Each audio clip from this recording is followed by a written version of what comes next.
Hey guys, Crew Blind Wave here. I'm Jake. I'm Jen. And we're here for a spoiler discussion for the Fantastic Four, First Steps.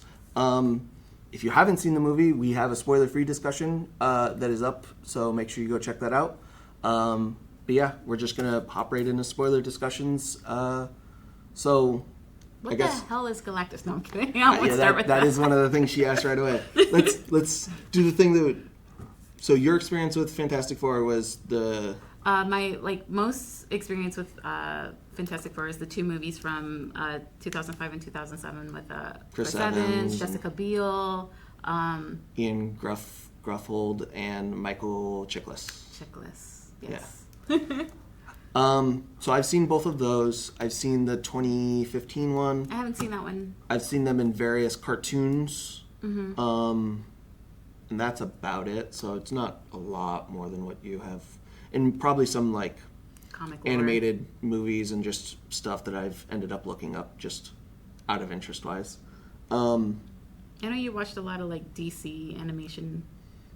Did you watch Marvel animation? Yeah, but there isn't as much with the Fantastic Four in it. Okay. They kind of haven't been super popular in the newer stuff for animation. And the older stuff there wasn't a lot of it to watch. So, how do you want to just go, I think we should talk timeline? About the aesthetic first, because that's... Well, we can, that's the very first thing we get to jump into is... The aesthetics of it looking... You pointed out in the non-spoiler review really quick, and I was like, a light bulb lit, and it looks like the Jetsons, it feels like the Jetsons. Yeah, aesthetically with the retro future, it's very... H.E.R.B.I.E is very... I lost her name. Rosie. You can tell I grew up with the Jetsons, so that's why I love the Jetson movie. I watched it all the time. So now I have that connection in me. Yeah. So we start let's just go through it timeline-wise. I think that kind of works out best for me is... Okay. I really, really like how this movie opens up.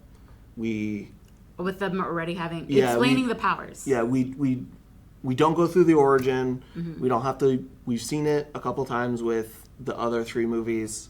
We can get it through a quick little bit of information, which we do through the talk show, and we kind of just get the first 4 years of them being superheroes kind of just told to us through an appreciation episode of this talk show of... I forgot what his name was. Oh, it's right there. I was trying to focus on the Mr. Reed's show, Ted Gilbert. The Gilbert Show. The Gilbert Show. But I was trying to remember. I was trying to leave room for the Fantastic Hour, or whatever it was called. The Fantastic. Oh, their TV show. Yeah. So we jump right into them already being established. We don't have to go through the same thing again, which I think with certain heroes is really effective because we've seen it several times. We've seen Spider-Man and Uncle Ben. We've seen Superman. We've seen Batman. I think the Fantastic Four, at least for a while, were good without seeing them actually go to space and get their powers. So, but that being said, they do it in that opening show where they give you little clips as they explain it. So you're getting that, but it's not taking a whole hour to see them get their powers and how they got the powers and how they deal with having their powers. And I think it gives us a lot more time with getting into the meat of the movie instead of having to do 45 minutes of setup. We're just kind of going with it. Mm-hmm. We have our 10-minute opener of just kind of giving us just exposing us to the world of what happened in their first 4 years of establishing the Future Foundation, which ended all armies. Mm-hmm. We have all of this incredible technology. We have Mole Man. We have, we see what, the things that they've been working on and doing on their own personally outside of being the Fantastic Four as well. And that they're loved. I think that they really try to drive that point at the beginning is that they are the heroes of this planet. They protect this planet, and the planet loves them. Yeah. Yeah. And they go about, and it's not just by being superheroes. It's Richard's improvements in science. It's Sue's ability to peace talk. Going through peace talks and all of that stuff. And they also save the world when Mole Man tries to bring down a city and or a building, and they saved everybody through that. So we jump right off with them, with Reed and Sue finding out that Sue's pregnant. Yes. And with the cute little, device. Yeah, I mean, it's in function, it's the same as what we have. It's just much nicer, in which I loved that that when they went to dinner, their awkwardness was picked up by Ben right away. Yeah. He had the look. He's spent so much time with them that them being late and them keying in on the word late too in a weird way, and the way they're standing, he just picks it out right away. And we get to really, really fast get to see the dynamic with everybody. Their family that dynamic. way, where Johnny and Ben are buds. Johnny loves his sister, but he always, him and Reed don't really get along. But they like each other, but they don't. I think they love each other, but... They love each other, but don't like each other, yeah, maybe? kind of. So we get into that and finding out about Franklin really, really fast. Really fast. And I'm trying to remember, do we straight get to Shalla-Bal right after that? Well, they do more... No, it's at their dinner. They're about to sit down for dinner, and the sky opens up, and they ask Johnny to go see what it is. Which gave me very much Silver Surfer vibes from the 2009 movie, where he's like, Johnny, go look, and Johnny goes. Yeah. Which we have once they all get to Times Square, we get to see Shalla-Bal, who is our Silver Surfer in this timeline, come down. And gives the most amazing lines. The actress, Julia Garner, which, have you seen her in anything? She's in Ozark, I believe, and I've only seen a couple of seasons. I know Eric talks about Ozark and loving it. She was in something else recently. She's excellent. And the way she says, I herald his beginning. I herald your end. I herald Galactus. I'm like, girl, come herald me. Yeah, she definitely brings it in this movie, which is hard to do being a Chrome, person. Yeah.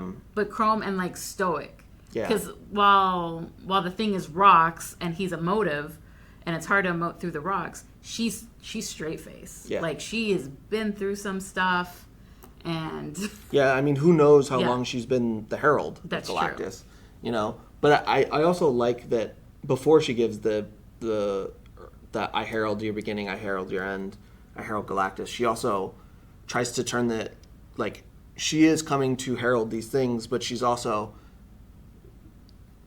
tell your loved ones the thing you never told them. Yeah, she does give a little message. She's caring in a way about it to say, you guys have time, make sure you make it worth it. And she doesn't give us a timeline, though, does she? No, she just says it's coming. We know that it's months away. Yeah, because they're not... I don't even think he was in that galaxy. No, he wasn't. Because very quickly after she gets there, we get Reed telling them we got to get the Excelsior ready to fly, which the Excelsior, generally, their ship is called the Marvel One, but they've changed the name because of Stan Lee's catchphrase of Excelsior, which I think it's a great name for a ship. It is. And it's a great way to honor Stan Lee. So we immediately get them into the Excelsior, and we really push the limits of what this technology has once we do that. We did see Reed do a small teleport of an egg when it was trying to just kind of show how smart he is, but it was... I love that it's a little of hey, we're going to try this later. We're going to do this later. We're just going to do it a little crazy. Yeah, I didn't even clock the egg. Yeah. Because he just does it. He does it so calmly and so quickly, and it's set up that this is his normal, and nobody's freaking out about it. That because he invents and creates things so fast, that it hides itself well as that being a solution to the end of the movie. But I also like this part of the movie focusing on they're coming up with plans on how to get out there to find Galactus. To fight him, to clobber time him or whatever. Yeah. But I love that this focus on the family of like her becoming more pregnant or just showing more. Ben with, being out in town. But what I really, really loved was Pedro, Reed Richards, like he's the smartest man, I'm assuming, in this world.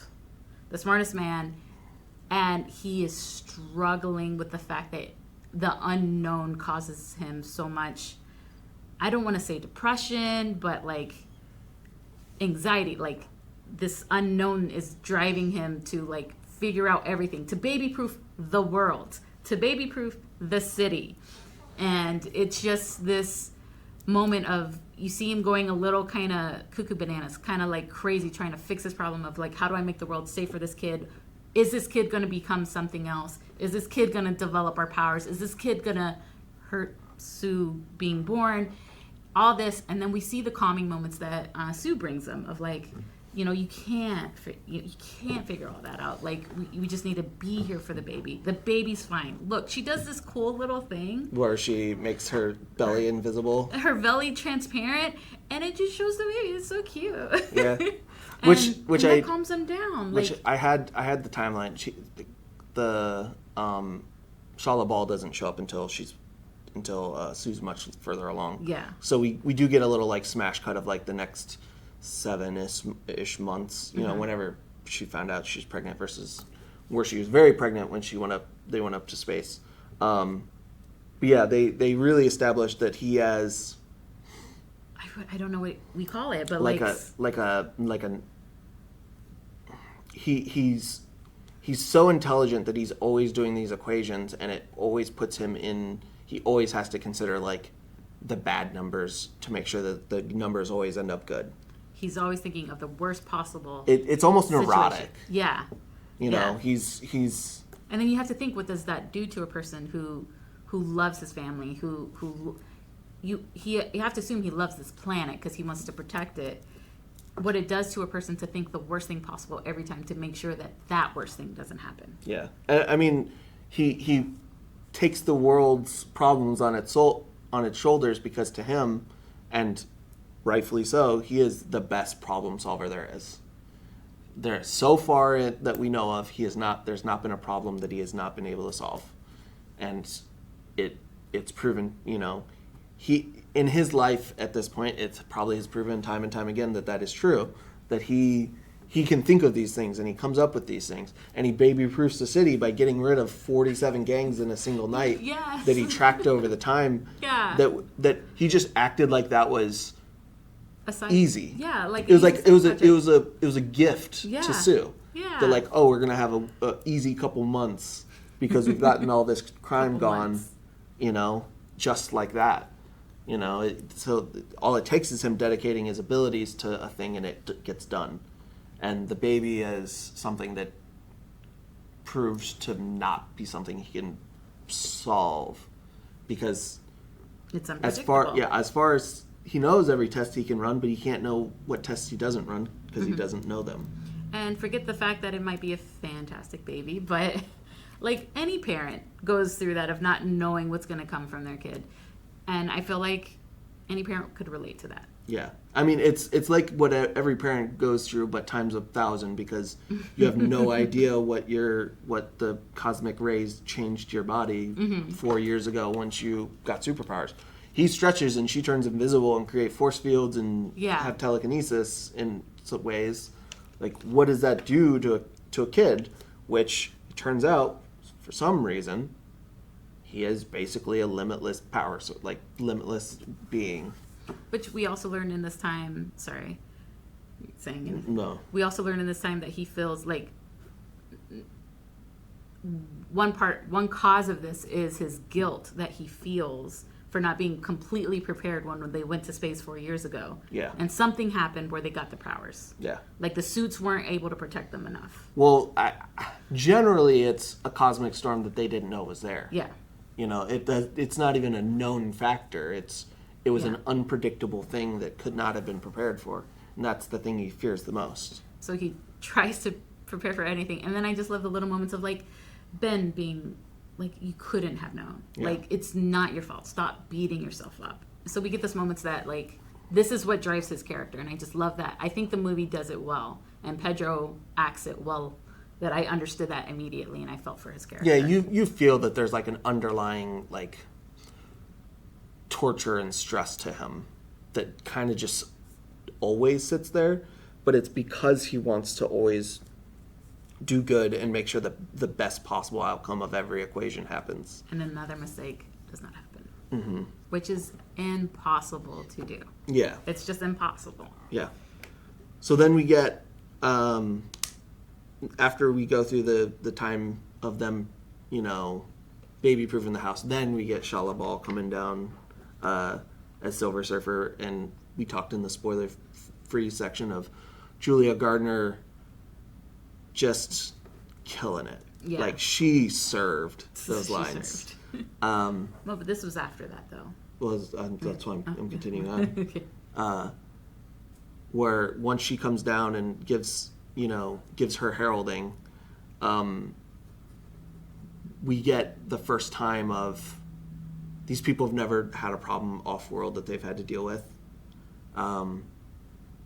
So we're getting a new unknown from them, so that now Reed has new calculations he has to pull, and very quickly it went from telling Johnny, no, we're not going back up in space, even though he's been monitoring it and getting messages that that seemingly have nothing to them. Now we're going back up in space, in the next 16 hours. With the new suits.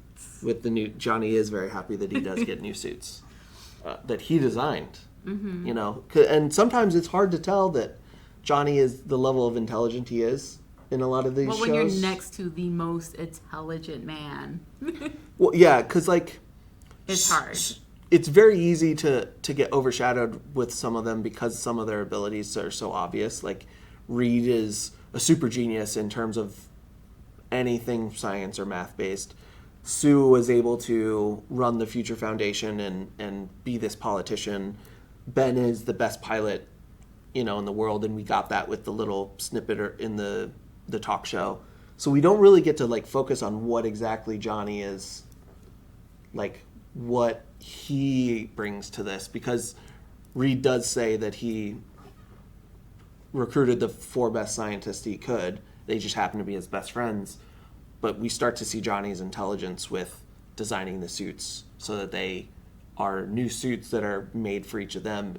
But then Reed whips them out in no time at all once he puts it on his actual to-do list. Yeah.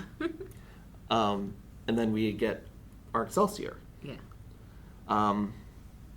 Which, man, that ship was so cool looking. It really looks cool. And I like the thing that it goes in. What was it called? The FTL engine. Yeah, that's pretty cool looking too. Yeah, the faster than light engine, where they docked and they were turned into a wormhole bubble basically to travel. It's so crazy.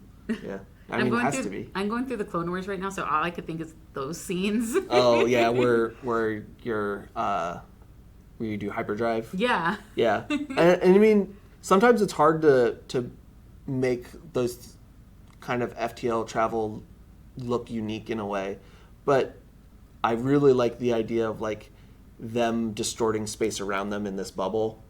I'm pretty sure that has some scientific basis in it, of, like, that's the way they think they could pull it off if they had the energy to do it, which somehow we can do in a world that they still have cameras with giant light bulbs on them for flash photography. And then we get to a planet that quickly we watch that Galactus truly does indeed consume planets. Consume it from the inside out. Yeah, it burrows through the planet and is...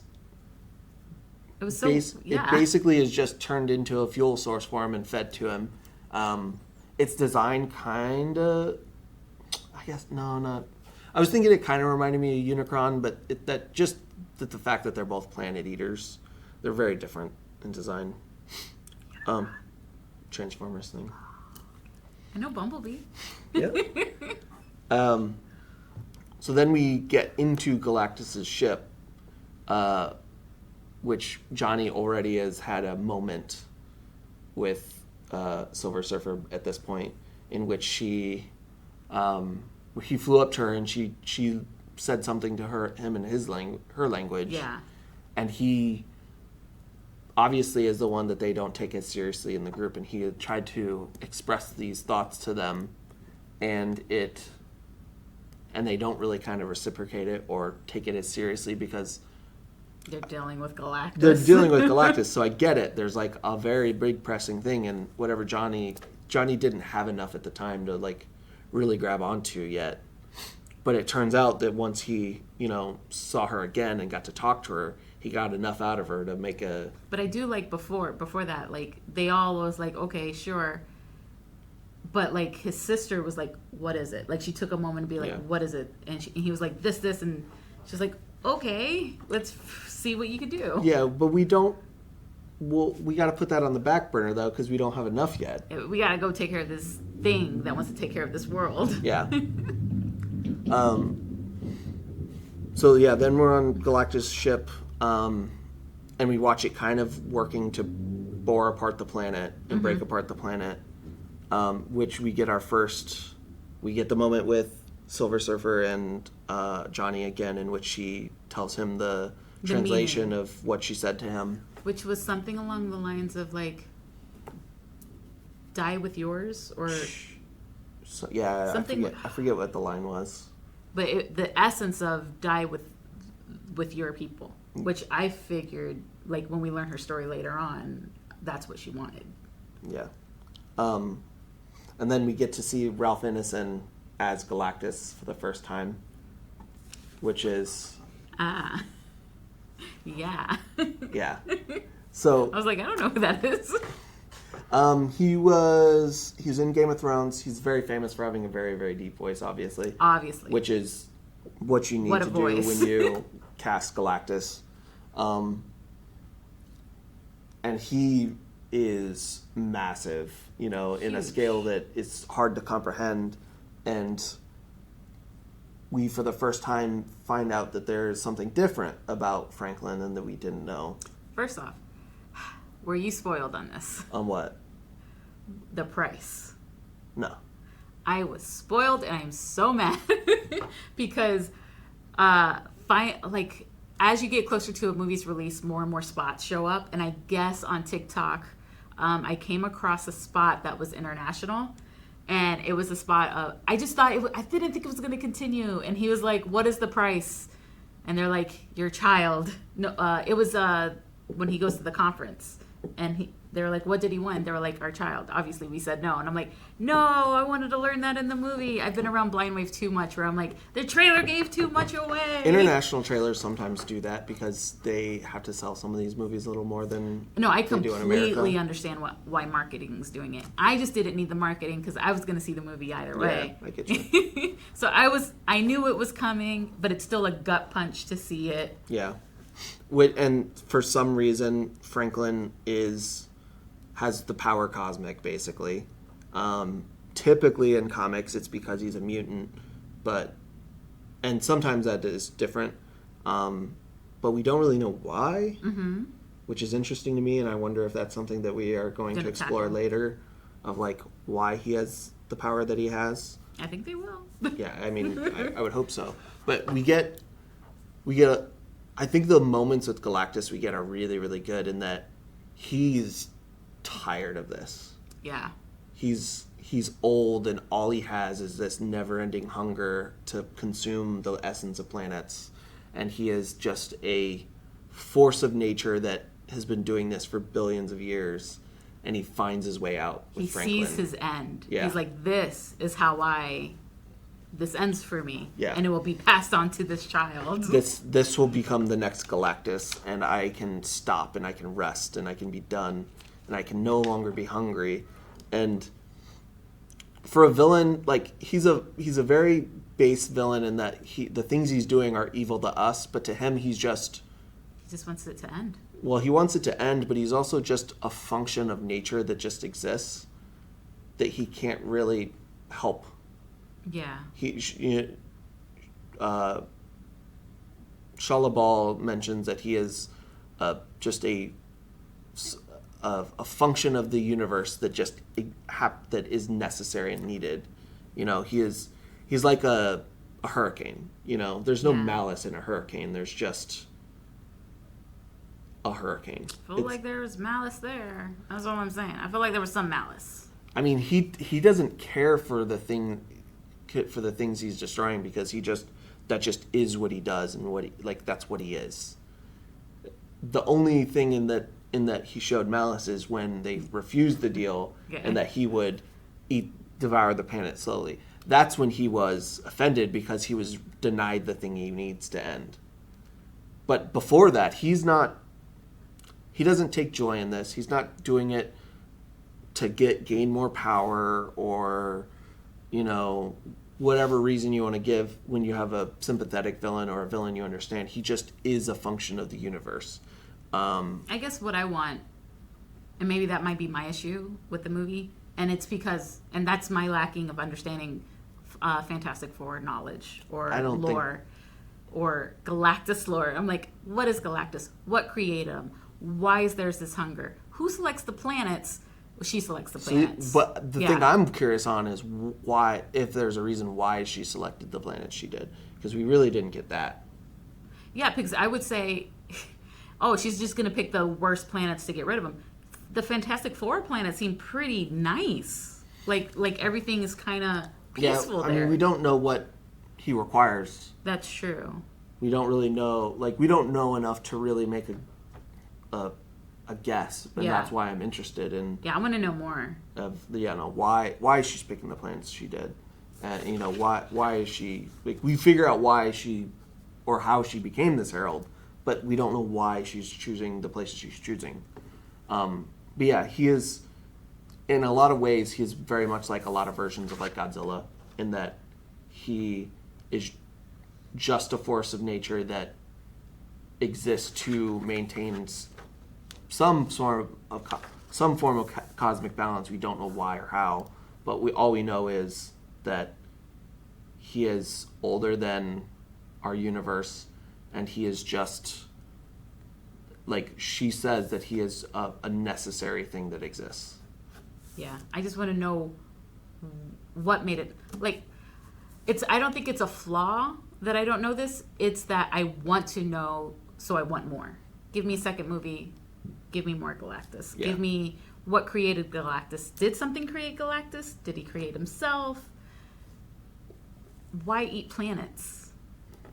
I mean, that's what his hunger, that's what his hunger drives for. It's the thing that consumes him. Yeah, that's what we don't know. Could he eat stars and get more energy, or what the deal is? And then it was usually he did a pattern, 5. Well, they recognize 5, but they noticed that they were picked, not just at random, is what they talked about. That's what it was. And that's Shalla-Bal is picking. Yeah.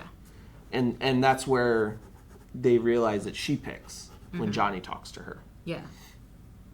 And then we get he looks at Franklin, and we talked about figuring out that he is something of basically infinite power. And that he wants him, and they deny him, and we get a little bit of an action scene of Johnny giving them a distraction and them running.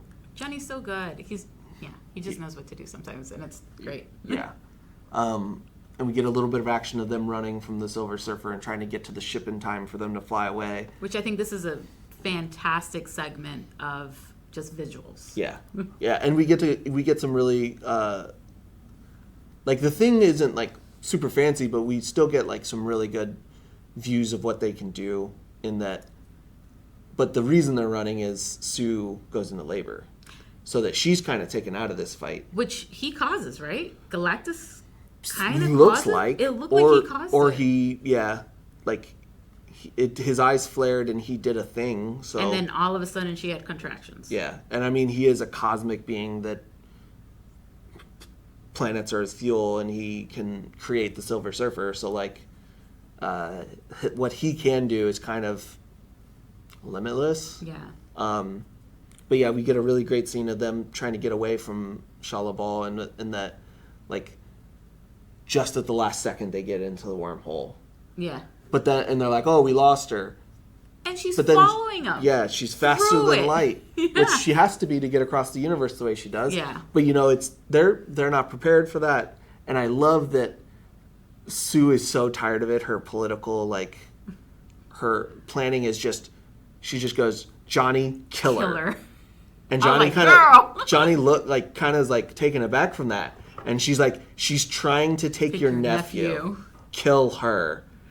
And I love that when he opens up, he they pop the gun out, and it's like a laser, but because we're in a wormhole moving faster than light, it no longer, like, it doesn't shoot straight anymore. Yeah.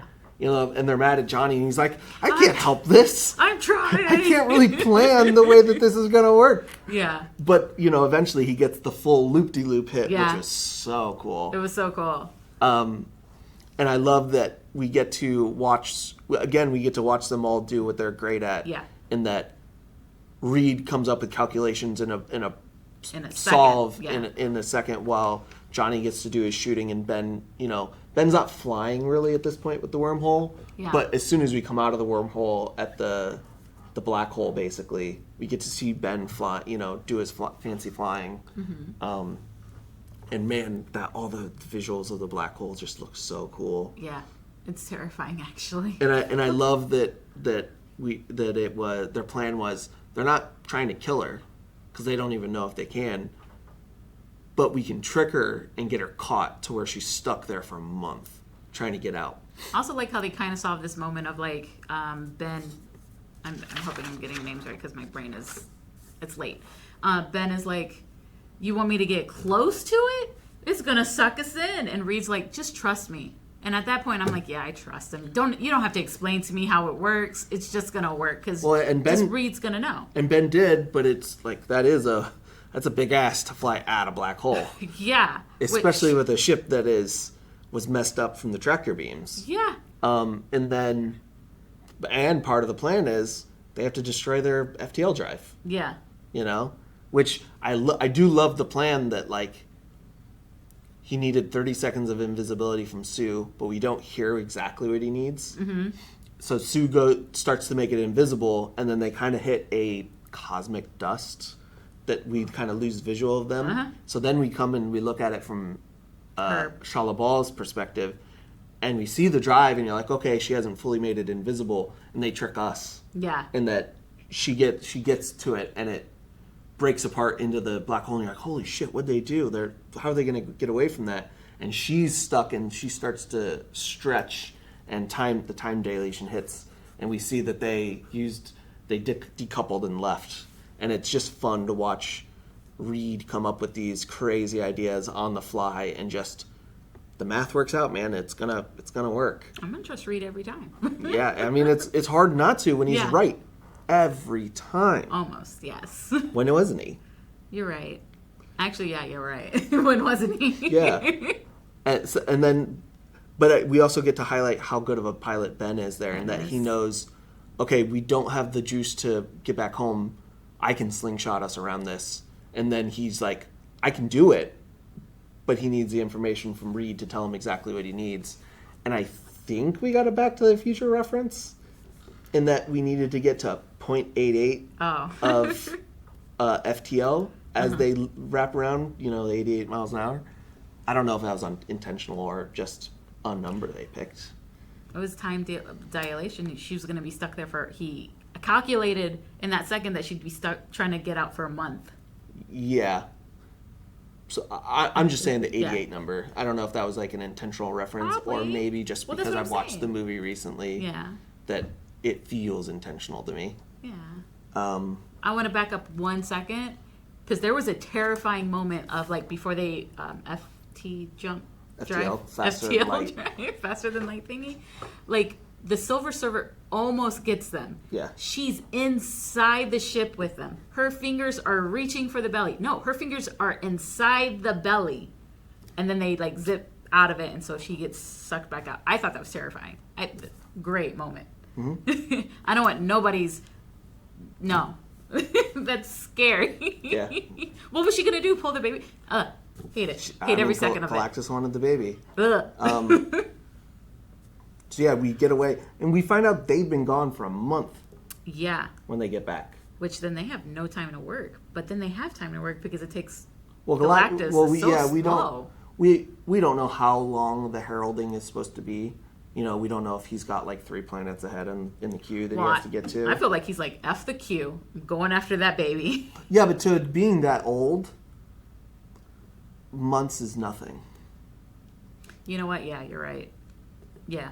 You know, he's billions of years old. Yeah. I mean, he's so incomprehensible. To him, it's fractions of a second in the grand scheme of his life, span. Sure. You know. I'm just saying he's slow. He was slow because we did get reports of him out in Jupiter, and they had days still. Yeah. You know. So, but before we get through that, we get the first time Reed says, "I don't know," in the press conference, and they get back when they're like, "Oh, you're back! You defeated Galactus," and there's the silence of them for the first time, seemingly like, "No, we didn't. We didn't."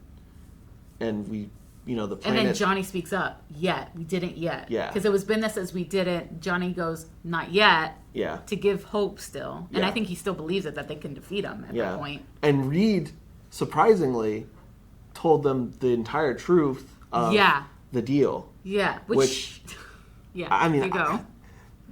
I appreciate the transparency, but I might have kept that to myself. I think it proves a couple of things. It proves us as humans are pretty like, I wouldn't share that.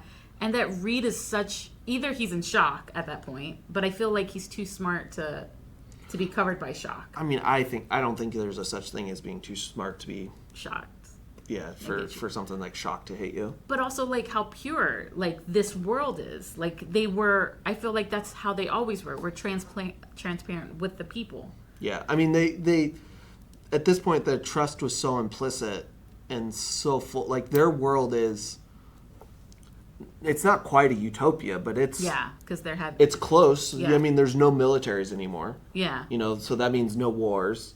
You know, there's still crime, but it's not nearly the level it is. You know, the death and destruction. They have the level of trust that they have instilled in the people is so great it's hard to imagine. Yeah, it's so hard to imagine. It really is. So like that seems off to us, but maybe that is part of why they are where they are, is that level of transparency is happening.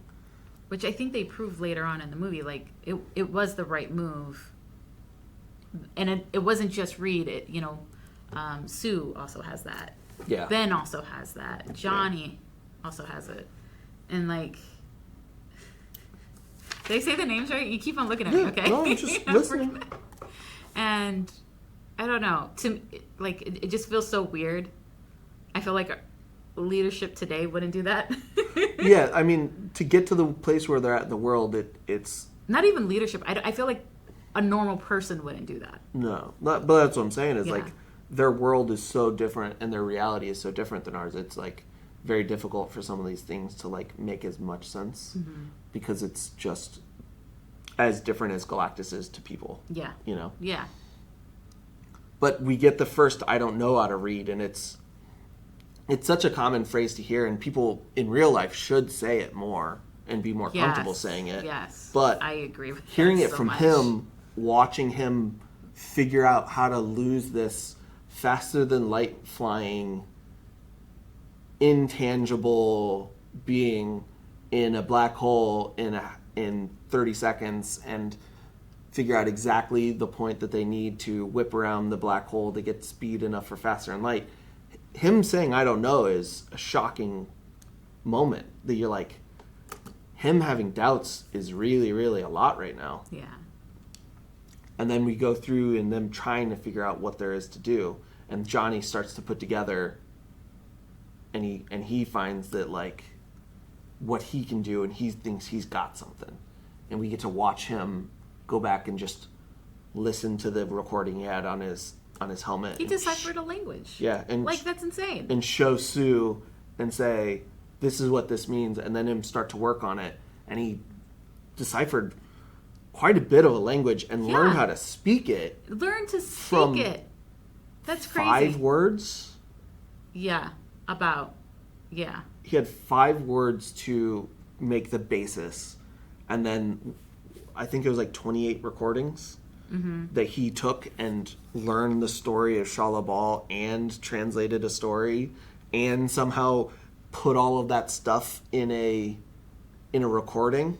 Yeah. To play later on when it becomes relevant. And his his explanation was like, because she was like, oh, Reed can make a algorithm to figure out this thing. He's busy with other stuff. Yeah. I got this. Yeah. And I just love that we see how smart Johnny is in this aspect. Yeah, because like a lot of the other films, he is, especially the 2000s one, he is these things here in that he likes to go fast. He wanted to go to space. He likes the thrill, and he likes pretty women. Yeah, he loves space, and he loves pretty women. But we also get the scientist part of him here, in that he, in a very short amount of time, learned a brand new language that nobody has ever heard before that he had to translate, and it really shows like how smart he potentially is, while Reed tries to figure out the rest of the Galactus problem. Which then is...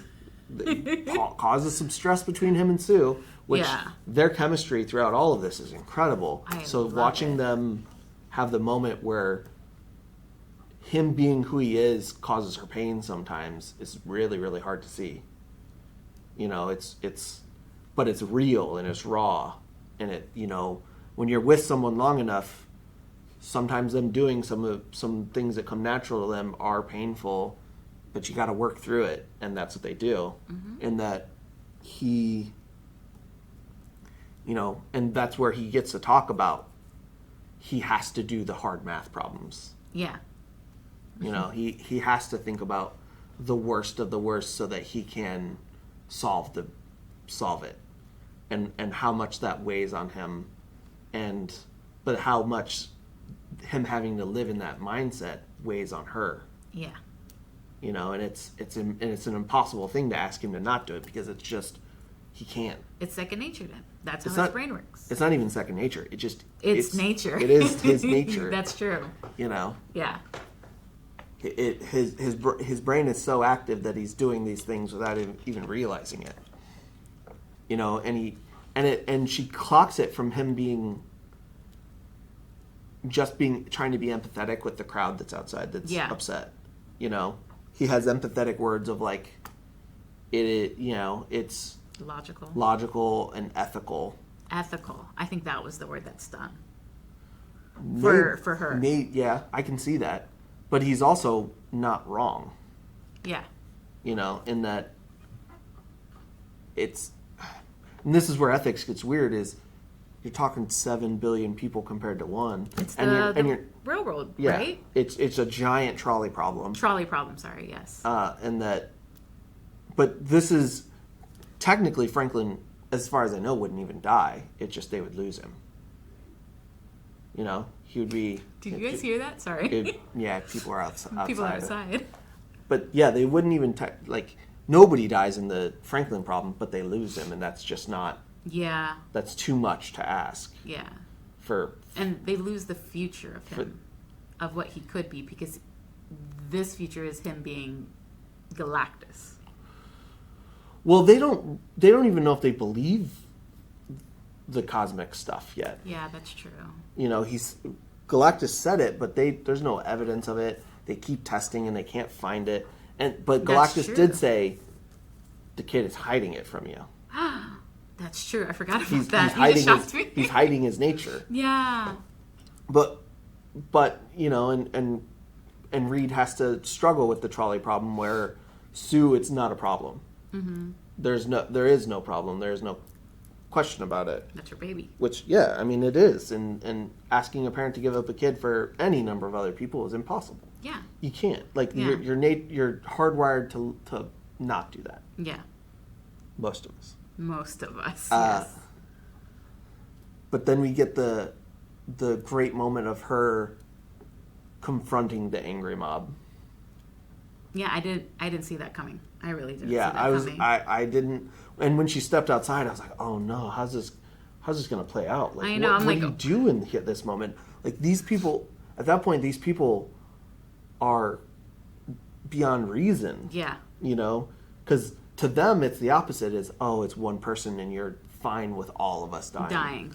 Well, you get that with like the Ben in the alleyway, and people are running by, and they're like, "Aren't you thinking about us? Yeah. I have families too." Yeah, I have families too. And Ben doesn't say anything, and that's when he comes back and he's like, "It's getting bad out there, guys." Yeah. You know. Yeah, I can't believe Sue did, and I'm guessing that's again us not understanding that world.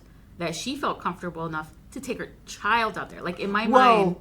To be fair, she's a Fantastic Four. Yeah, there's not a lot they can do to Sue. That's she doesn't true. want She it could to happen. shield. Yeah, she can go invisible. She can shield. She could have pushed them all out. That's true. That's all true. And it's not like her family wasn't right there. She's the strongest of the Fantastic Four and has always been. True. You know, she has the most diverse abilities. I say that like I know so much about Fantastic Four, but I get that feeling. Yes. So.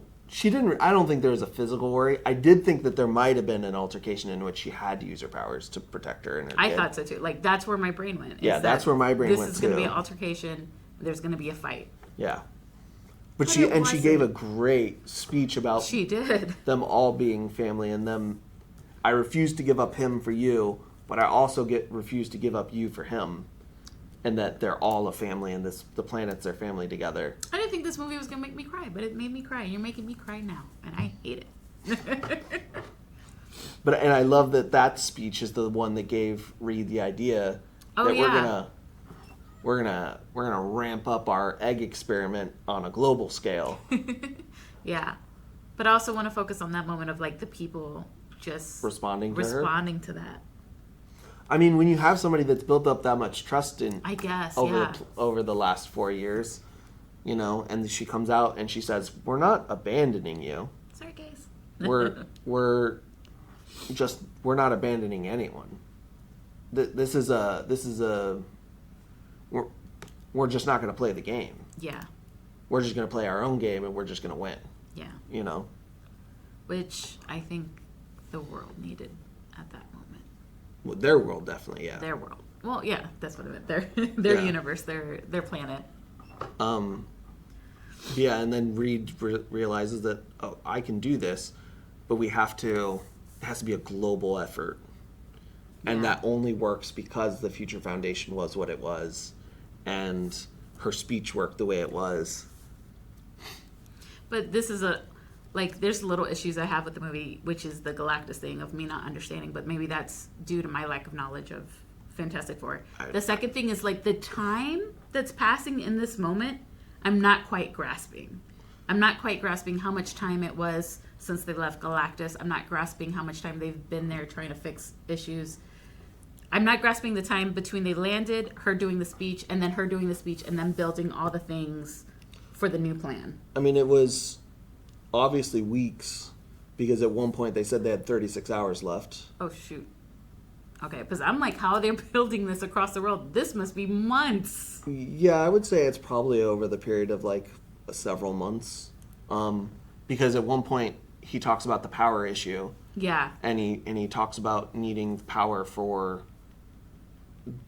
store up power for, I think it was weeks, or I think it was at least days, when they enacted the curfew, which I like that like every aspect of this plan needed everyone involved. That it wasn't just, okay, we need resources from people and we need people to come together to build it, but like everyone else that wasn't actively building it also had to sacrifice, and literally everyone had to turn their power off at 8 p.m. So my question here is, do you think everyone like turned off their power, or do you think it was like a citywide decision and like a button was pressed so that no one had power? They talked like it was a decision among the people. Yeah. The way he worded his message. Yes. So I imagine, again, with the way the world trusts them and the way that the world trusts their leaders, you know, enough that there's not wars, there's probably enough trust built up that they would do that. Yeah. Especially given the fact that it is either take this chance or just die. Or we're gonna all die. Yeah. So sacrificing electricity from 8 p.m. till whenever the curfew ended in the morning probably didn't take a ton of convincing to do in a world that doesn't have wars and that lives the way they do. I'm sure there were holdouts because there was the weird Galactus cult that formed. Yeah, they talked about a Galactus cult that's ready to welcome him, which I was like, you know what, makes sense. I mean, when a god shows up, there's going to be somebody that worships them, and he is as close to a god as this world will have ever seen. Yeah, Which so we get the plan to bamf the whole planet light years away, so that he's just chasing them. And I like that in the end of the movie, the plan isn't to beat Galactus. You don't beat Galactus. There's no blue. You just postpone Galactus doing what Galactus does. At least none of these characters is going to beat Galactus. Yeah, I like the first plan of like, well, let's just transport our planet somewhere else. And I'm like, okay, Reed's going to know the science. But I feel like, how are you going to get it perfectly in a place where it's just has the right amount of sun, doesn't have the right amount of sun? He said within 2%. Yeah. And I was accuracy. Like, you know what? I trust him. Yeah. I trust Reed. Yeah, and he it gets the whole world to agree, which I wonder if he did the math and placed the teleporters and specifically avoided Latveria, which Latveria is where Doom is from. Doom and Reed do not get along. Doom hates Reed. And Latveria we know exists in the world because when we were doing the Future Foundation, it's the one that was not there. Yeah. Because they're isolationist and they don't take place in anything else. That makes sense. I'm happy you covered that because I did not know that. Yeah. Yeah. Which Latveria, it was just basically left there as an Easter egg. But someone that knows about Doom and Latveria, I wonder if Reed specifically calculated where these were to avoid it, so he didn't have to try and convince Doom to place them there. And they did it enough where I noticed it, like a person who doesn't know that. I noticed that word. That pan. That pan. Yeah. And I was like, oh, that must mean something. Yeah. So. That did remind me, I loved, going way back, I loved that Sue, instead of dealing with the guy that she didn't want to deal with at the Future Foundation, and the lady that was kind of running, I'm assuming she's like some kind of CEO or runs everything for them. She knew. Lynn Nichols. Yeah, she knew that this was going to be a problem, gave her a warning, Sue just went invisible. Yeah. And she's like, I'm not going to deal with this guy. Yeah. I don't want to. Yeah. So then we get, we're getting close and we're about to do it. And it's like, well, we got to a point where I'm like, is Galactus going to stop it? Is he going to just like, if they teleport the planet, is he just going to teleport it back? What's going to happen to stop this? And it turns out it is Silver Surfer, and that she's just flying through the planet as fast as possible. And we get the great moment of Johnny playing all those messages back to her. Yes. And then speaking to her in the language. Yeah. And then even with her stoic face, you see it. You see her crumble in that moment. I saw her crumble. Well, yeah, because like when you're so stoic for so long, any small change is big change, Yeah. I guess. If you look at the same wall that's the exact same every year for 30 years, and then suddenly some of it shifts, you're going to know it's going to be a big change. So that's the thing is like when you're that stoic and you break, it's easy to see the break. But yeah, I love him speaking in her language in words he definitely couldn't have known unless he fully translated as much wordage as was on those 28 discs. Yeah. And we get to see that she became she did the sacrifice that they're asking Franklin to do. Yeah. Well, they're asking Sue and Reed to do, and she says... Well, she's the one that made the deal. Yeah. But she says... But it's the choice he would make himself if he was old enough.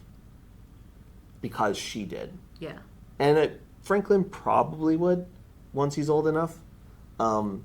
We get to see that she was either some kind of galactic astronomer on her planet or something along those lines and decided to become the Herald of Galactus at some point. A mother or a sister? Yeah. What do you think? Probably mom. Probably mom. It fits the theme of... I mean, both work because the themes of this movie is family and what you do for your family and how far you'll go. So we got that moment, and Johnny, like... I love that it showcases, like, we see how smart Johnny is and how empathetic he is. Yeah, and once he figured this out, and he did all of this on his own, because once they realized she was coming to the planet, they locked the Baxter building down to try and keep her from getting Franklin, and he was already gone. Yeah. So he was ready. He was expecting her to come and had a plan for it, and they weren't ready. Yeah. And he also, in doing so, stopped her from destroying the last teleporter that ended up being the thing they needed in this to not beat Galactus, but stop Galactus. To shift the plan from, instead of moving the planet, let's just move Galactus. Yeah. Which will be, he said, like, he won't find us for 1 million years. Did he say something like that? He said that he would be stuck without his ship, so he would be stuck on the opposite side of the universe with no way to get around. I don't remember if he said it would take Galactus 1 million years to find them if they moved the planet. Mm-hmm. Oh. Moving Galactus, Reed figures Galactus probably can't fly faster than light. He'll just be stuck in space. Yeah. But that then comes the new issue of this is in the middle of Times Square. Which I love that they tackle this problem, because this has been a big complaint that many people have with superhero movies of, like, cities being destroyed and not just people dying. Like, oh, that big thing hit that big building. People probably died in there, but we're not going to cover it. Yeah. And I mean, some movies are doing better about showing evacuations, and people also have the complaint of, well, you can't evacuate that fast, but, like, it's a movie. We have to have stakes in, like, the time it would take to evacuate a city the size of New York. Yeah. Would take weeks. Yeah. To evacuate 11 million people. Yeah. It would take weeks, months. And then you're going to have people who don't want to leave because... Yeah. Yeah. This situation, probably people are going to leave. But I love that... Yeah, probably. that the solution, Sue figured out, and she knew that Reed figured it out as well. And Reed's like, I don't want to deal with him. I don't want to do it. And we get Paul Walter Hauser, Mole Man, to come back. Which... he's so fun as Mole Man in the little bit he's there. He's so petty. I love him as Mole Man. He's so petty, and he's so... But he's... Everyone loves Sue and hates Reed. Yeah. And that's, like, the dynamic of basically everyone, and is that Sue is loved and Reed is not liked. Because Reed can be standoffish and prickly and come across as better than other people. But Sue is the welcoming one that they all love. And I love that Mole Man's like, no, I want him to ask. I want him to ask. I want him to say that he needs my help. Which, like, come on, dude, it's not the time. But he needs it. Yeah. He's petty like that. I love this moment because we see him earlier in the movie, and we know this actor because we've seen him in a show called Blackbird on Apple TV. So I'm like, please bring him more, because we only had, like, a glimpse of him at the beginning. I'm like, please have him more, because he's such an excellent actor. Yeah. I adore him. He's great, and he proved it in this moment. Yeah. Where he has this moment of, like, we need a laugh. Yeah. There needs to be a moment of laughter when we're preparing for the end. Yeah. And I love that he, not only does he not like Reed, but he also antagonizes all of them. Yeah. and Ben has to stop Johnny from turning around when he insults Johnny's style. What was it? Who dressed you? Yeah, or like, do you dress yourself today, or something along those lines. It was great. If there's another movie that's Fantastic Four and not probably, like, all Marvel, I hope they bring Mole Man back. Mole Man is a very fun Fantastic Four villain he's so joked on and goofy, and having him be this in this movie is very fun still being able to include him without it being, like, too ridiculous and satire. So yeah, we have somewhere for all of New York to go. We get them there very quickly, but, like, I don't care about that. Like, it's a movie. It's where we have a giant 700-foot tall But they took the time to do it, and I liked it. And it kind of makes sense because they introduce it earlier in the movie that there's this divide between the, what's he called them, the uppers? The uppers, or something like that. And then Subterranea, something like that. Land. I forget what it's called, but it has its name. And it's pretty great that they just all go down there. And the joke that he made with Reed of like, well, you uppers are probably going to suffer the most. He's like, he starts down there. Like, he starts in the center of the planet. I also really enjoyed his, because like that's where most of I think the comedy comes from the movie. Because the rest I really didn't feel as too funny or try to be too funny. But he also had the joke of like, please wipe off your feet. Yeah, you he's like, oh, don't worry about it. I'm it's just all joking. Dirt. It's all dirt down here. You know, great. I love the actor. There was just a little bit of like breaking the tension of this moment for these people that they're coming through and they need, because they're going to be scared, because like sometimes that's what you need for people. And I think he drives that point of like laughter is needed in time of great despair. Yeah. It's a human thing. Yeah. Though, is he human? Yeah, he's human. I think I think so. Yeah. Maybe not always, but in this I would have he felt imagined he's human. Yeah. He just likes living in the dark, which, to be fair, you would love to live down there too. Probably. I'd live down there for sure. You'd be like, it's cold, it's dark. What else do I need? Just internet. Yeah, just get a vitamin C pill. Or D. Yeah. Whatever. I don't care. Give me Subterranea, whatever it is. Yeah. I love it. Yeah. So then we get the realization that we have to use Franklin as bait. And it's Sue that brings it up because Pedro, Reed is trying to think of anything else. Yeah. He's trying, because he feels like he messed up when he said unethical. It's the ethical thing to do. And he's like, no, I didn't think it. She's like, you did though. Yeah.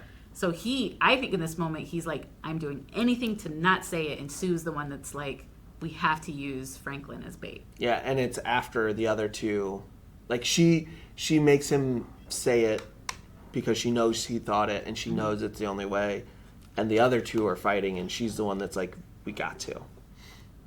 And in, like, 4 hours, he creates a carrier that is bomb resistant, radiation resistant, whatever the other thing was. Yeah. You know? It's so cute. Yeah. And their plan was so simple. Like, in that short amount of time, is Galactus comes, we know where he's going to be looking for Franklin. We're just going to blind him real quick and just take Franklin away and put one back. We're just going to do a little switcheroo, you know? Yeah. And they almost got him. They almost got him. But he noticed last minute, and we get... But I think it's smart because they took out his eyes, or they tried to take out his eyes. Well, yeah, I don't think they even tried to take him out. They just tried to, like, blinding him to where it was long enough that they could swap him out, and that he would just continue on afterwards, you know? So then we get a little fun action scene of them trying to slow him down as he's heading to the Baxter building, where, you know, Sue's driving in the Fantastic car and gets knocked into the building when she's trying to keep up. The Thing is throwing every big thing he can at him. He throws an oil tanker and tries to have Johnny light it on fire, and, you know, throws a crane at him. And it's just, Galactus is 700 feet tall. It's just too much. And it doesn't faze him. Yeah, again, it's like, it's a walking natural disaster. He's a hurricane. There's no stopping a hurricane. And he throws the Thing into space. You know, like, he's not bothered by these people at all. And I love that moment. I think the human connection is so important for this movie. The moment of, like, seeing Johnny, seeing him, the Thing getting thrown. Yeah, he's like, Ben, and then go get some. Yeah, goes get some, and you see him grab him when he's freezing starting to freeze in space. You know, and them being a family really is shown in the way that they care for each other and each other, and even in action scenes. Even the teasing, because when they're coming back and he's like, and they've teased him the whole movie, say the thing. He's like, no, it's only in the cartoon. I'm not going to do it. I'm not going to say it. It's clobbering time. And then smacks right into Galactus. Yeah, and I think this is where we get to see some of the best Reed The stretching. Stretching, yeah. Oh my God, yes. In him trying to, in his traversal to try and keep up with Galactus, and then noticing a thing on Galactus, and he takes the thing he needs to get up in it. It's really the only damage anyone does to him that whole time. Oh, with the thing on the back and that vented out, you know, and oh, it was so rough watching him get stretched like that. That's why when you were like, there's no intention, no maliciousness, I'm like, ooh, when he was pulling Reed. Well, at that point, Galactus as a base has no malice in what he does. Yes. But when you get in his way, and he has an out, and it's right there, and you're taking it away from him. Yeah, that's when he's gonna show some kind of like malice or hatred or whatever you want to call it. Because it almost felt, he didn't smile, but it almost felt gleeful in the way that he was stretching Reed, and I'm cringing because I'm like, oh, it looks so painful. Which it also shows you that Reed does have limits, because a lot of times in like the shows and the comics, like Reed's kind of almost invulnerable because of how stretchy he is, you know, getting paper thin, and, you know, but this one has at least some kind of limits at this point that he is almost stretching him apart.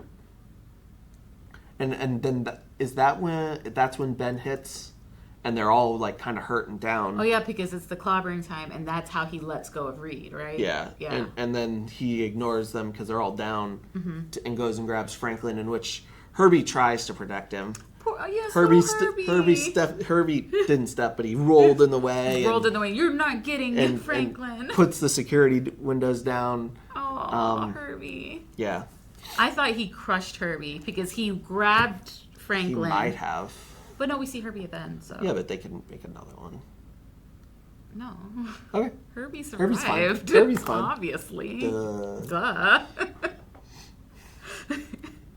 And then Galactus is just ready to leave. He's got it. And he is not prepared for a mother's wrath. You know? It's the thing. You know, the thing I thought of instantly is all the stories we hear of a mom like lifting a truck off her baby. Yeah. The utter strength and adrenaline to protect her child in that moment. In which at first she kind of slows him down, which is the first we see. Then she fully stops him and starts to push. Yeah. And push this being Yeah. down blocks of New York.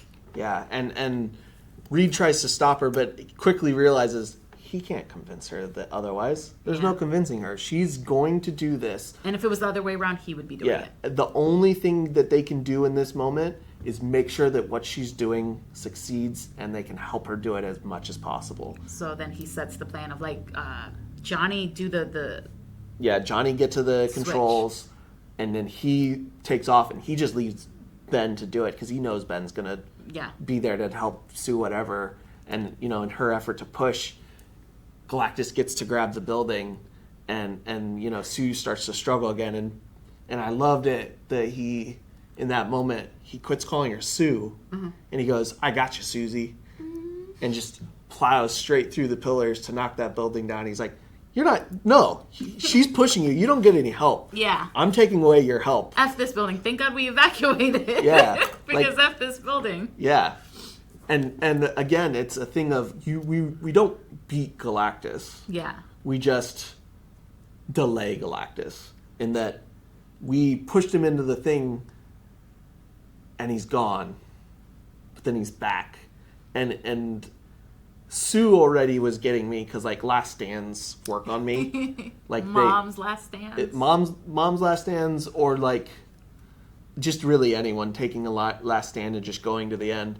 And then it's added on by like Johnny's like there's 10 seconds he's left, and he talks to his watch so that it's recorded. And like, tell Franklin I thought it was a message to the other. I didn't even think it was a recording. I thought it was a message directly to them. It might have been. No, I think you're right. I think it is a recording. And that he was going to sacrifice himself, but we got... Tell Franklin I love him. That his Uncle Johnny loves him. That his Uncle Johnny loves him. And we got the... We're softies. Yeah. And then we get... Not only was he going to...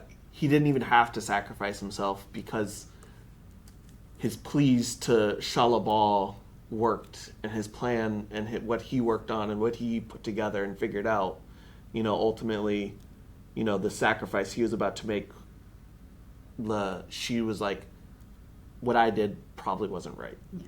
And I'm not going to let somebody else do that. And she, was the one who ended up pushing Galactus the last bit they needed. I usually can call a moment like that, but I was so in that moment, I forgot about the Silver Surfer because she just left. So I was like, she's in her own despair right now. I didn't think she was coming back. And so when she came back, I was like, oh, the empathy from Johnny worked. She was remembering her past. And like you said, it's not the right thing. And the fact that it was a kid. Mm-hmm. So I think she connected to her own kid. Yeah, and I was like, okay, he got through to her. She's going to come back in a moment, and she's going to help. But we got so into it, and so at the last second that I also kind of was just like, okay, Johnny's going to make the sacrifice. Yeah, I believed the Johnny sacrifice. Yeah, and I believed it. So then her knocking him out of the way with the surfboard, I was like, oh yeah, she gets to do this. Yeah. And her going on the opposite side of the universe isn't as bad because she can travel faster than light. Yeah. Johnny's stuck in space and he's dead. Dead. Or Galactus is going to torture him for infinity. Yeah. Well, as long as Johnny lives. But we also get the fact that this was Sue literally gave everything to protect to push this. But we get the incredible acting from Pedro of his despair in that moment. Pedro, you're so good at this. Stop doing it. I wish we got a little more moments with Ben and Johnny in those because I think both of them could have pulled. I think they could have pulled it off, but it was the husband. Yeah, it's hard to pull away from the man that's in love with in that moment. Yeah. And we get to finally see Franklin use his powers. See, this is the thing where I didn't expect the Silver Surfer to come back. I thought Johnny was sacrificing himself. Not for a minute did I think Sue was dead. Not for a minute. I think they were keeping her dead. So I was like, what is this? Yeah, when Reed quit doing chest compressions and was sad, I was like, okay, we're going to see that Franklin does have powers here. So that one really didn't get emotional for me because I was emotional, but I was like, bring her back already. Yeah, I get you. I feel the same, but it wasn't. I was never like, okay, she's dead and she's gonna stay dead. Mm-hmm. So they're not gonna bring the. Yeah. I mean, but then I thought Johnny was gone, so I have no logical sense. Yeah, but I mean, I don't think that this needs to be some massive surprise. I think it works because it's built in and it's payoff and it shows that okay, Franklin is something else. And I didn't think about it until Franklin was reaching. I was like, this is a choice to have the baby reach for it. Oh. Yeah. Oh. Well, and it started with him crying. Yeah. And upset and reaching and the fact that he even recognizes that is weird. Yeah. I was like, he wants. Okay. Yeah. Do it, Franklin. Do it, Frankie. Yeah. Save your mommy. And then that. That destroyed me. Yeah. So. We fast for our first and that's basically how we end. And our first after credit scene is 4 years later with Franklin, young kid, and he's reading, and she goes to get him Darwin's Theory on Evolution. Yeah. But right before that, it ends. The world is happy again. They're about to go on stage again. Oh yeah, that moment. They're about to go on stage, and they all get alerts. And the cutest moment of the three men, which remind me of Three Men and a Baby. Have you ever seen Three Men and a Baby? I've never heard Jacob. of it. I've never heard of that. We're going to go watch that this weekend. You've never heard of Three Men and a Baby? No. I need you to text your father and ask him about I don't need you to Google it. I need you to text your father and ask him about Three Men and a Baby. Keep talking while I Google whatever this. And then we had a moment. You're going to be embarrassed when you see who's in Three Men and a Baby. Nope. You know the man. Wow. I mean, I know these people, but I'm not embarrassed by this. You're embarrassed. He's embarrassed. But then we have that 3 Men and a Baby moment of them trying to put the baby seat in there with the most technological baby seat. Yeah, but somehow it doesn't attach as easy as possible. Yeah. And Sue's just standing there. And she's just like loving loves them. Yeah, she loves them. Yeah. She loves her 3 idiots. Yeah, somehow. The smartest 3 idiots in the world. Sometimes those things are just impossible. Yeah, it just felt human. I felt like every parent could relate to that moment. Or sure. Every dad, at least. But yeah, so then back to the after credit scene. Yeah. I thought what we were going to show was there's a famous comic book panel where Franklin's under the covers reading, and he like basically creates a mini galaxy. Oh. So I thought we were going to show that of him like her opening up the blanket and there just being a galaxy that he's created there. I did not expect Doom to be sitting there with his helmet and looking at Franklin. Which, kind of smart. Sorry. I'm just going to go a little meta here of like kind of smart to not show the face. Because things have been happening in the MCU where they had to change things because they can't keep the same actor or whatever. Well, they never had an actor for Doom. Well, that's what I'm saying, because if they were to have an actor and they showed him here, things could happen where they need a new actor down the line.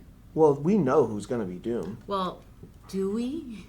Well, we know that Robert Downey Jr. is cast, but I mean, I also suspect that that's not going to be a permanent casting. I assume. But they could have used him here. They could have. But yeah, I think it's a smart little moment of not to show face. In case, and I think the most shocking moment is the Doom mask, because that is more recognizable to the comic book fans. The hood. The hood. You know. Yeah. So I think that was great, but scary, because what does he want with Franklin? I mean, Doom wants what Doom wants. Doom doesn't need to explain himself to mere mortals. Wait, do you think... Yeah, wait, never mind. Because I was going to say, with how transparent the Fantastic Four is with the community, did Fantastic Four tell him that, like, Franklin is special? Oh. Maybe. Maybe not. Do they know Franklin saved Sue? Like, Doom does not need... Are you a Doom explanation? Doom does not need broadcast to tell Doom information. Doom just simply knows. Okay. Fools like Reed Richards think they're smart. Okay. Okay. I mean, that's who he is. Doom's #1 fan right here? No. Doom is cool, and I think most people that know Doom agree there's a reason he's written so much, and there's a reason why he's so excited to come, and there's a reason why he is the next Avengers level threat to have Doomsday, you know? So, which then they show like Fantastic Four will return for Doomsday. For Doomsday. Yeah. And we got a little bit of cartoon at the very end of the last which after is so credit cute scene. with them, because it was their cartoon. Cartoon in their world. Yeah. Yeah, that's the movie. I think like the special effects are all really, really good. I think the only thing I didn't... Some of the time, the baby, you could tell was CGI. I was about to say that the one issue I had was like... And it's hard, because it's a baby, and you need the baby to emote a certain way, especially Franklin, right? But like there was a uncanny valley about the baby sometimes. Yeah, I mean, like... Especially at the end. I think especially babies are hard to do. Yeah. CGI-wise. And there was parts of the mouth of Galactus that I thought weren't perfect. And that might be just because Ralph Ineson, I think his voice is perfect. I don't know if his face quite fits the silhouette of Galactus for me. Yeah, I don't know the actor, so I can't envision the face right now. There was just something weird about his, like, the mouth, the human mouth. And that might just be because, like, it doesn't translate super well to live action versus animation and comic books panels. For Galactus, because this is the first time we've seen a comic accurate Galactus in film. In live action? Yeah. In live action, because the Galactus in the Fantastic Four movie in 2007 was like a space dust thing. Yeah. I can't remember. Yeah. But it wasn't this. Yeah. So it might have just been like a translation, like it just doesn't translate well to live action. But like all of the Johnny Fire was nice. The Silver Surfer. The Thing being, they're thumping the building with bass right now. There's a party outside. like the Thing being CGI the whole time for the most part, all looked really, really good. I know H.E.R.B.I.E was a mix of CGI and some practical and some puppetry. Like I think they had a puppet, they had a robot, a real robot, and then CGI. And I think you can tell with the care that I fell in love with H.E.R.B.I.E so instantly. And I love the retroactive science of it, of like it's a video, like a cassette tape. It's a cassette, but it's also his face. It's also his face, but it's also his brain. Yeah, because great. They swapped up what mode he was running when they swapped space. it. Yeah, of like what he knows how to do and what he can do. Yeah, like there's so many cool little like retro things. You know that the Fantastic Car has like little jet turbines that run it, cool. and a lot of the details of their spaceship that like you have to be really creative in a different way to kind of match what the 60s thought was futuristic without it going to like, we're going to do holograms like we've been doing in the MCU and, you know, nanotech and all that. Like, they just had suits. Mm-hmm. And I loved them. I loved that they weren't tactical or try to make them realistic. They just felt like they were 60s comic book suits on the live action, and they looked great. And I think a lot of the suits lately in the MCU have looked really good. Thunderbolts, all the costumes in that were fantastic. I think them having these cotton cloth suits for Fantastic Four were just awesome. The white gloves. Yeah. It was so vibrant. Yeah. It was really nice. And they were all they didn't mute down the colors. Yeah. So it was very colorful and very, very bright. And it was made for really, really like poppy scenes. Yeah. Like it popped and was very bold. All the space stuff looked really cool. The wormhole, cool. The black hole. The black hole, which what's it called when it's a fear that doesn't make sense? Irrational fear? Yeah. Black hole appearing out of nowhere. Yeah, that's just not how they work. Yeah, still, that's the rational part, Jacob. No, I get you. I'm just saying, just to reassure you. So one's not going to appear right here, just out of nowhere. I mean, if it does, we're just gone. I know, that's the fear. I mean, we've explained both parts of the word. Say what? At least it's not painful. You just cease to exist, basically. You don't know that. You're right. But I do think Fantastic Four does something that a lot of complaints from at least the beginning of MCU is that the main villain doesn't die. So there's more to come, hopefully. Because I need to understand Galactus. I need to know all the things. And he needs to be in the yellow book so I can look him up. And call him. Why? And be like, yo, what's wrong with you? There's nothing wrong with him. It's just the way he is. Like, what's up? I think that's just the way he is. Can you put the Silver Surfer on? All right.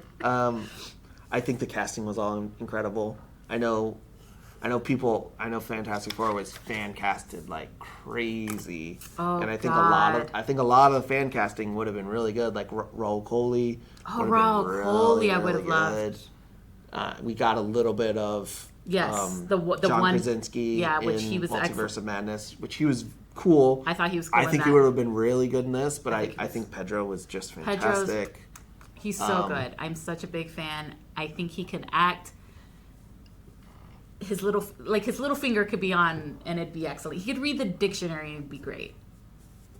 I just think he's an excellent actor. He did good, but all the fan casting I would have loved as well. Yeah. But I think everyone because I mean, really we have a pretty small cast in this. Mm-hmm. It's pretty concentrated. It's pretty it's slimmed down and supposed to be sleek and efficient, and I think it was really effective in everything they did. The only person I think I wish I'd gotten more of was the girl from Ben's neighborhood that was at the synagogue. Natasha Lyonne, who plays Rachel. Yeah, Rachel.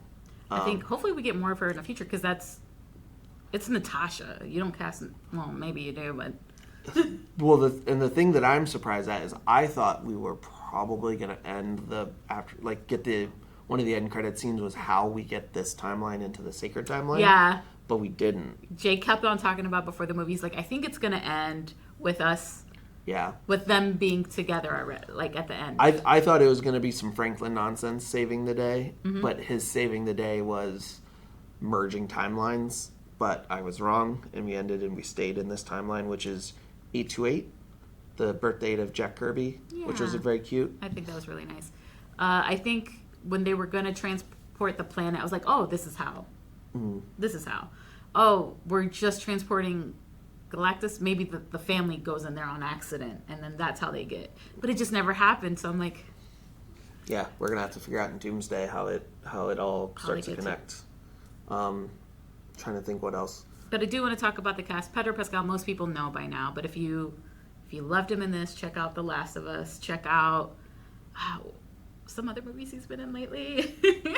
Yeah, I mean he's Pedro Pascal, you know him. He's in a lot of stuff. Vanessa Kirby, Gladiator 2. Vanessa Kirby, who plays Sue Storm, excellent in The Crown.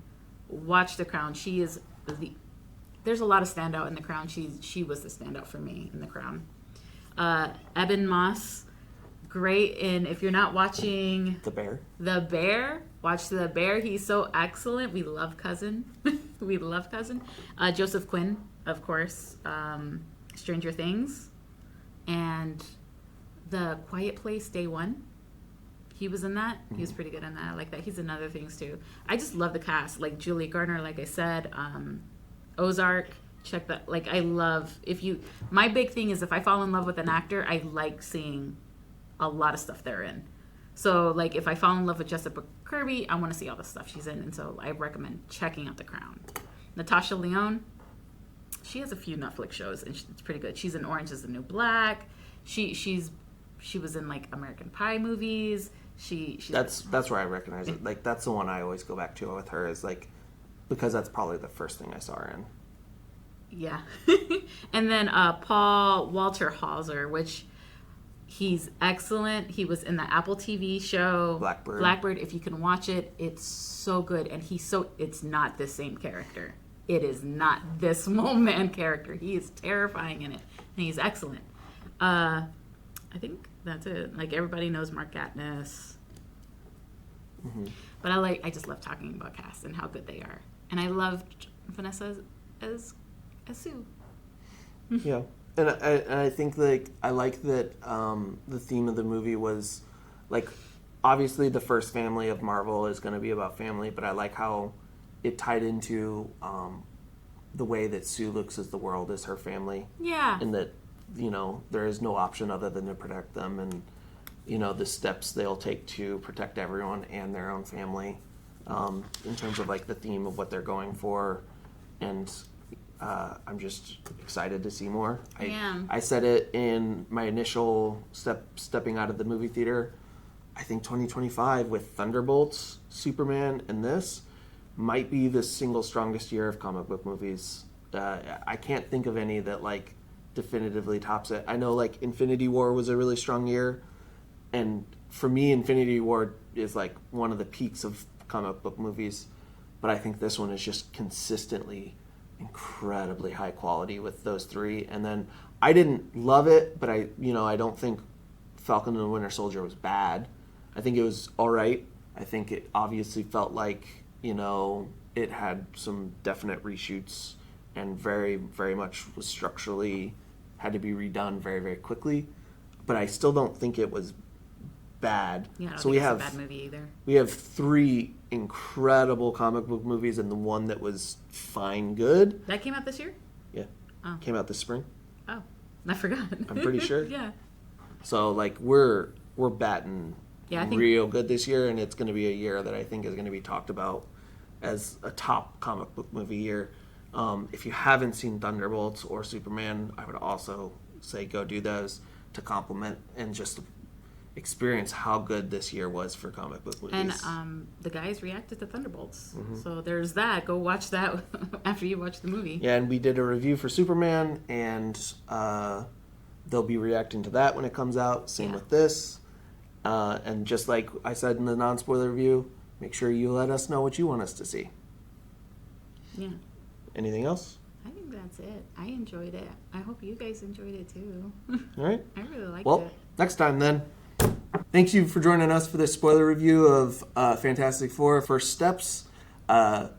Make sure you guys are subscribing so you guys can be here for when the main guys are here for the reaction in a couple months when this is available. Yeah. And make sure you come down below and let us know what you want us to do more reviews of in the future. Yeah. But until the next time, bye. Bye.